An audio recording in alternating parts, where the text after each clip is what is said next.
Hey, good morning. I'm Gabriel Spitzer. It's Thursday, and this is Seattle Now. A so-called millionaire tax is up for debate in Olympia. If passed, it would tax some of Washington State's highest earners. KUOW's Scott Greenstone is here to talk about the bill and Washington State's long and storied baggage around a state income tax. But first, let's get you caught up.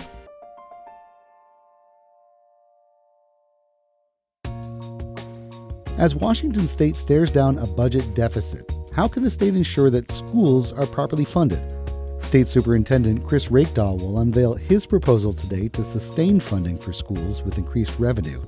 That announcement's happening at 10 a.m. and it'll stream live on TVW. We'll bring you the details on evening headlines later today. Well, another day, another lawsuit from State Attorney General Nick Brown.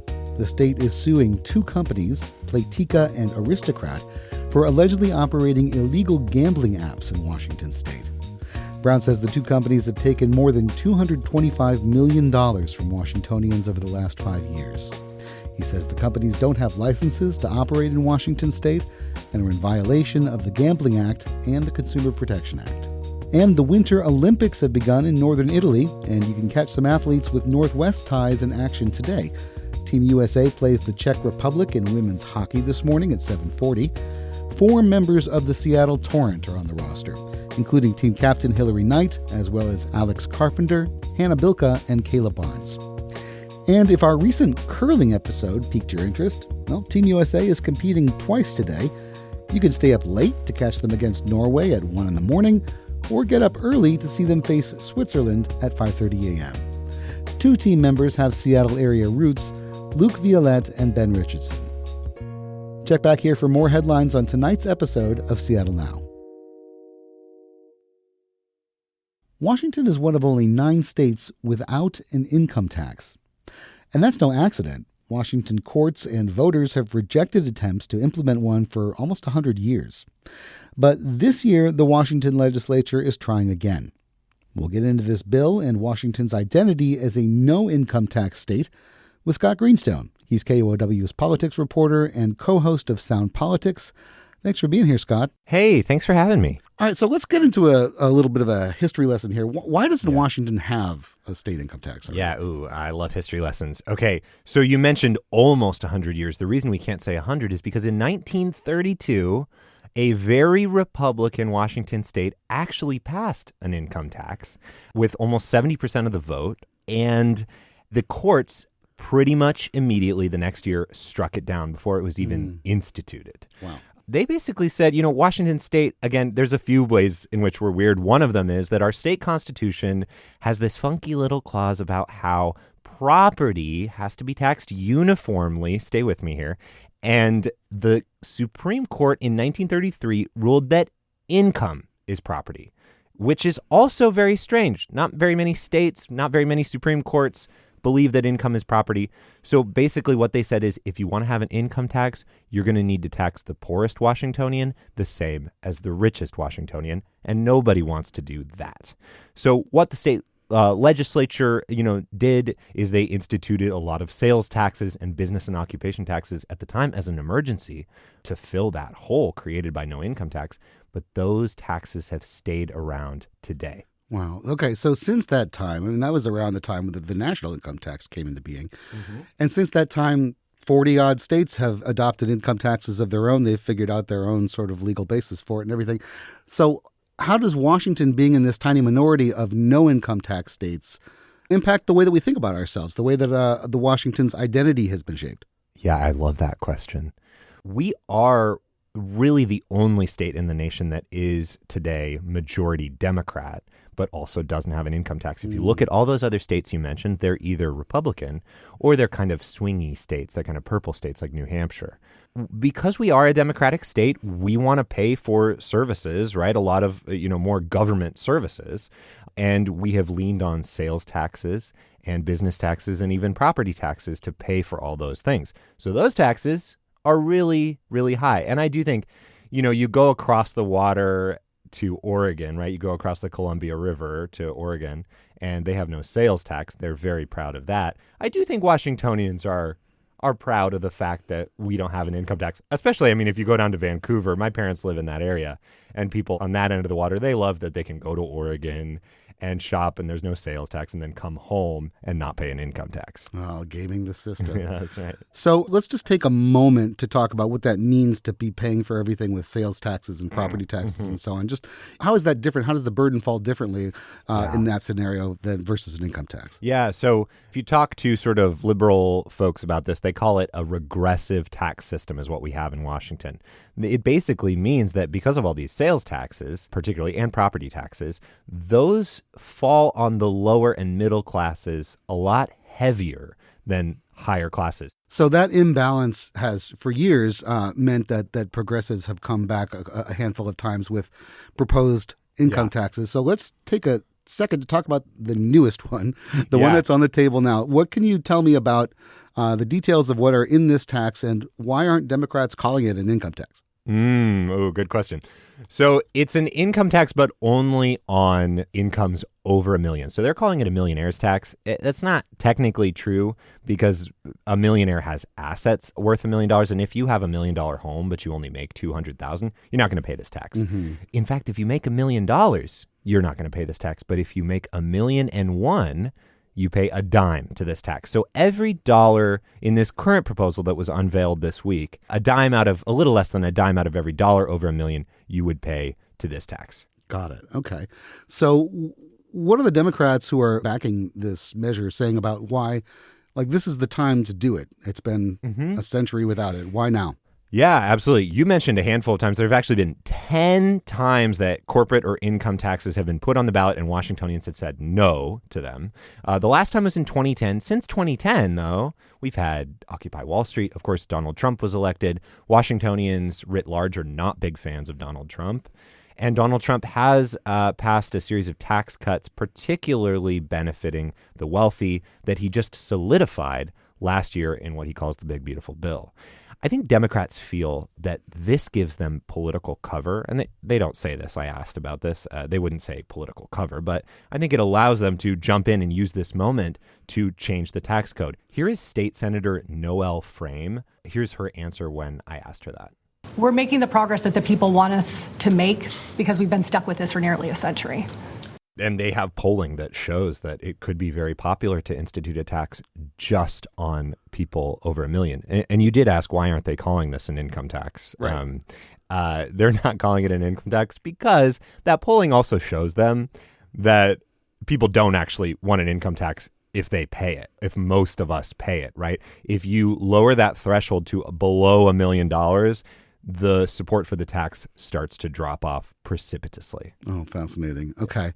All right. Well, so that is the basic argument that the Democrats are putting forward. What about the Republicans and other folks who are coming at this from a different direction? Yeah, well, the Republicans have certainly excoriated the tax, just kind of ripped it apart. They called it illegal because of that state Supreme Court ruling that I mentioned from 1933 and that super fun history weedsy answer I gave at the beginning. They have said that it's against the voice of the people because of all the times in the past Washingtonians have said no income taxes, no corporate taxes. I would also say that, business boosters are sort of being cautious about this tax, but many of them are saying, hey, Democrats, you've raised taxes a lot recently, and it's getting a little scary over here. Washington has always been kind of a low tax state for business. It's what gave us, business boosters believe, gave us Microsoft and Amazon. We want to stay that way. This is really impacting us. I talked to Rachel Smith, who runs Washington Roundtable, which is a nonprofit whose members include Blake Nordstrom, the heads of Windermere, and a lot of big regional companies and regional VPs of giant multinational companies. Here's what Rachel Smith, who runs that organization, what she said about the fact that Democrats have passed so many taxes in the last 5 years and business is kind of not sure how many more, like when they're going to stop, essentially. If you believe the adage, which I certainly do, that the number one enemy of business is uncertainty, having all of this change happen in a very short period of time is concerning. I should also say that the business-friendly nonprofit, the Tax Foundation, says that if this tax were to pass, we would flip from one of the lowest tax states for really rich people to one of the top 10 jurisdictions in the country for very, very rich people. And I haven't dug into that analysis, but that essentially very rich people would be paying a lot of money, and this tax would really impact people who are tech workers who are paid in stocks, and those stocks are about to vest because the companies are about to go public. Often when these tax proposals come up, particularly when it's around things like a capital gains tax or so on, the arguments are that the wealthy people who would be paying these taxes will simply move, right? Like if your parents were paying this tax in Vancouver, they might just move across the border to Oregon or something. What do we know about, to what extent that might actually happen if this tax were to become law? Well, Oregon has an income tax, and my parents don't make enough to pay this tax. But yes, to jump into your hypothetical, Jeff Bezos already moved to Florida when a capital gains tax passed a few years ago. That's on sales of stocks. The question of would very rich people change their primary address to their second home in Texas or something like that, that's an open question. Data writ large shows us that people move for a lot of reasons. Taxes, especially rich people, taxes can be one of them, but they aren't necessarily always the number one question. People move for a lot of reasons. I have seen data that shows rich people don't move to high tax states at the same rate that they do to low tax states. So any new tax, any major bill like this is going to require the backing of Governor Bob Ferguson, who can either sign the bill or he can veto it. And, he's done a little bit of a dance around new taxes, right? He had opposed them and then he sort of went along with them. He has been supportive of the idea of a millionaire's tax. What does he think now that the actual details are in evidence? He's not a huge fan of it. He said it's a good start. Basically, so it's all about where the money goes, right? The money in this current version of the bill, only 5% of it is dedicated to a very specific thing. That is public defenders for counties that are struggling to pay for them. Public defenders are the lawyers you get when you can't afford a lawyer. The rest, only 5% goes to that. The rest, 95%, would go to the general fund. Democrats say in the bill that they want to spend that money on tax relief for small businesses and for families that make like mid five figures, as well as repealing sales taxes on grooming products like shampoo and toothpaste. That's what they say, but they will not be bound by that if it's in its current form. They can kind of use it for whatever to fill holes. And they've got a giant budget problem right now, big budget holes. So a lot of pressure to spend that money on other stuff. Yes, absolutely. So Ferguson basically said that it didn't go far enough towards the tax relief that he really wants to see. And it sounded like in its current form he wouldn't sign it. But I'll let you hear him in his own words. Here's what he said on Tuesday. So there is much that we agree on, and the Senate's proposal is a good start. But we still have a long way to go. So given the disconnect at the moment between the majority in the legislature and the governor, who are all Democrats, how likely is this to, resolve and actually get passed? I think it will pass in some form. All right. So if this were to pass, does it have to go to voters? Do voters have to approve it? And is there any sort of line on whether that would actually happen? I mean, you mentioned some of the polling, but the history on this is pretty one-sided. Yeah, exactly. Well, this is super, super key. So 1933, state Supreme Court says that's illegal. It was a little bit of a weird decision. And since then, some of the bigger decisions from the U.S. Supreme Court that it was based on, according to some legal experts I talked to, were overturned. Also, Washington State's Supreme Court, who we elect, you and I vote for those people, it's gotten a lot more liberal. Democrats think that if this question were to come up again for the first time since 1933, the state Supreme Court would actually say, you know what? No, this is fine and it's constitutional. That's huge because that means we don't need to ask voters, Democrats don't need to ask voters to change the state constitution, which is a little bit harder. Democrats can pass the tax and then wait for a challenge. They will almost certainly get a challenge from Republicans, probably an initiative signature campaign that goes to the ballot. But then what voters are being asked is, do you want to repeal this tax and all of the things that it funds, defund all the things that it funds? And Democrats think that they can win that battle because in 2024, they won it with a capital gains tax, which is also sort of an income tax on the very, very rich. I mentioned it earlier. It's that tax on stocks. Even Republicans, that passed with so much popularity. Even Republicans and a lot of rural voters liked that tax.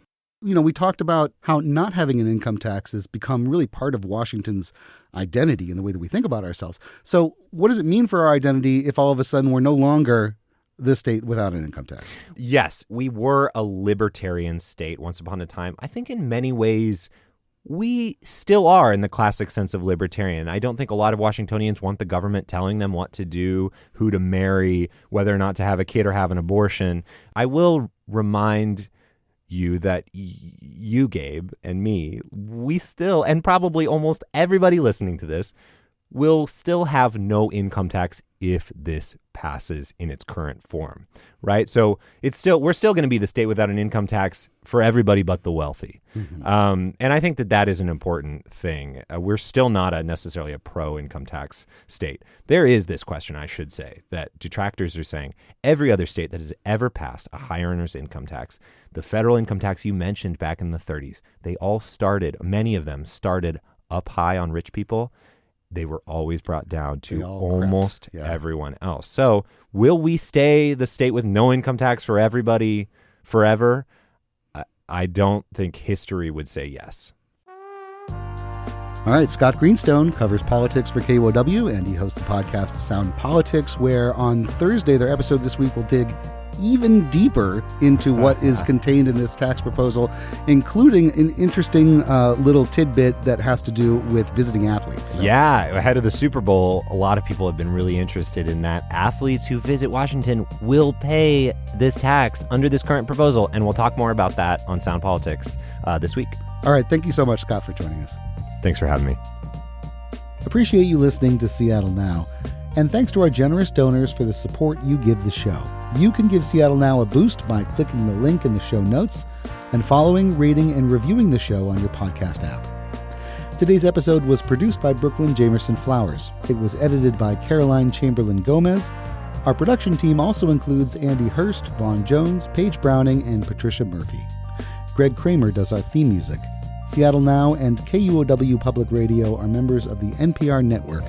I'm Gabriel Spitzer. We'll see you tonight for Evening Headlines.